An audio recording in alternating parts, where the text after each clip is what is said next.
the kind of politicians we have in Nigeria, which is not supposed to be, because you're supposed to have people with integrity being running for office. But here, it's more likely, like you're more likely to win if you're a criminal than if you're not. In Nigeria, that's the truth about it. And so, what people must understand, you must keep on evolving. You must keep on looking at where are the things that are wrong, that are not working, and keep fixing them. For example, electronic transmission of result. We've seen that a lot of times, at the point where you count the result and you're taking it to the collation center, things happen. Different results are counted. You see another thing. When they're collating, it becomes something else. And so the thing is now, can you just transmit this thing directly? Technology has evolved. We've seen situations where professors cannot even see in the daylight. Why are you waiting for people from Borno to come to Abuja before you cannot join the presidential? Are they using camera? Are they working? Hello, everyone. You did see that. Yep. Sadly, that's the situation we have in Nigeria. You're more likely to win election as a criminal than you are as someone who has integrity, competence, capacity, and all of that. Because most times, people just don't care. All they want is, give me the money. You know that thing that they used to have this TikTok challenge before they give me the money, give me the money, and then someone will say it, another one, then they will not say it. That's all they.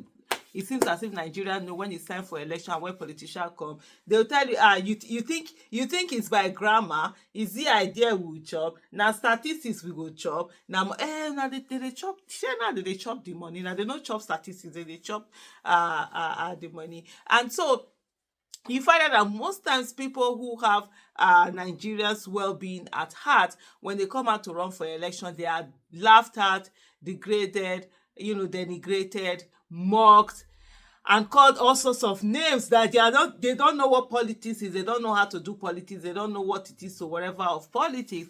But it is those ones that have stolen, the wealth of the nation dry, that they always welcome because they have so much money, to be able to give. And that's why I always talk about the fact that when Nigerians come out, they are also complaining. I'm like, are you sure it's just village people that are doing you also have a hand in the things that are happening? And as much as it costs these people, they paid you.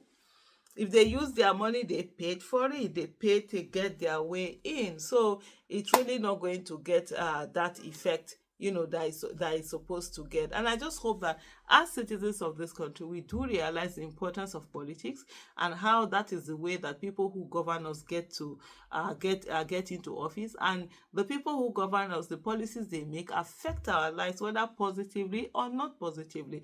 And we will feel the impact absolutely. And no matter how much you pray to God, God will not do for you what He has given you capacity for you to do for yourself, because God has given us the capacity to be able to be discerning, to check whoever it is that wants to run for office and vote for the right one, the best one that will do the job.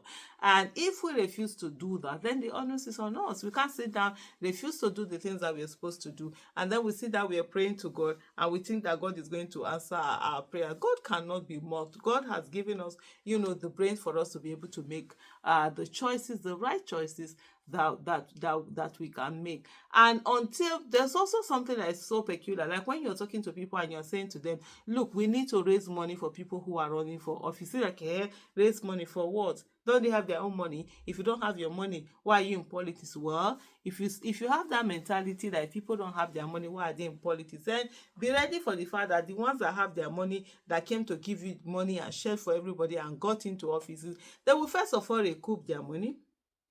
Then they will make profit on the money that they use. After recouping it, they have to make profit on it.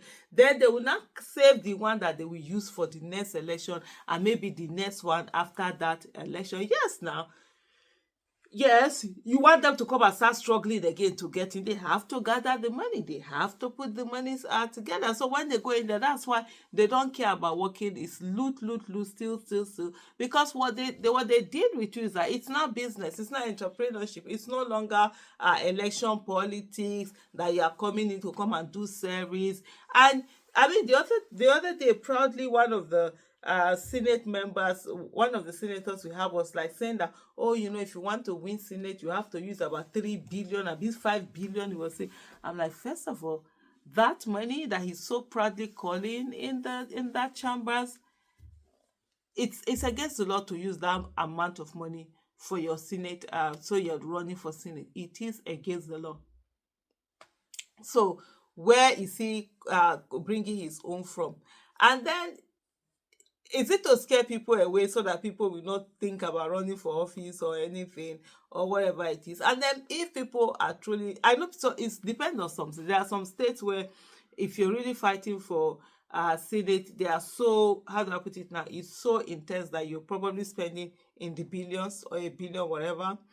But then when people spend that kind of money, what do you expect from them? You think they're going to go there and be serving you? No, now they're going to go there first of all, recoup their money and recoup the one and profit of the money. You can't just give money like that without profit. When they make profit, then they will recoup the one they will use for next election, and then that is when they will now come down, sit down and say, okay, these people, should we work for them or should we not work for them? And so I think for me, as citizens, honestly, we need to have a rethink this whole mentality that we have, that it is only politicians who are running for office that are going to bring their money to run for office. We continue to throw up those who have looted us dry, are all their stooges. Those are the only ones that will be able to win election, because the rest, why do you have this humongous amount of money that you're going to put in election? Even if you have the money, probably investment, you expect people to go and enter their investment, to go and bring it down for politics, and then what happens? Hey,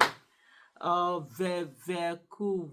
So, my fellow brothers and sisters, don't think about one thing. I don't like when I'm talking with anyone, when we are talking, to say, oh, Nigerians are no. Say, you that I'm talking to now, are you going to be the one that will expect that politicians are going to bring their money and spend that their money, or are you one of those that is ready to bring in your own money, no matter how small it is, even if it is 1,000, and contribute it towards, the campaign of someone, so that we're able to get people with competence, character, capacity, people who are patriotic, who are courageous. We get them into office. There are quite a number of them, a lot of them. These are people who serve the nation diligently. Some of them are former public servants who never stole anything. But today, you find out that a lot of them are the ones who are being mocked, while their contemporaries who are criminals, who stole the nation dry, are the ones who are being hailed, and the ones who are being made to look as if they are the best thing after jollof rice. Indeed, they are not the best thing after jollof rice.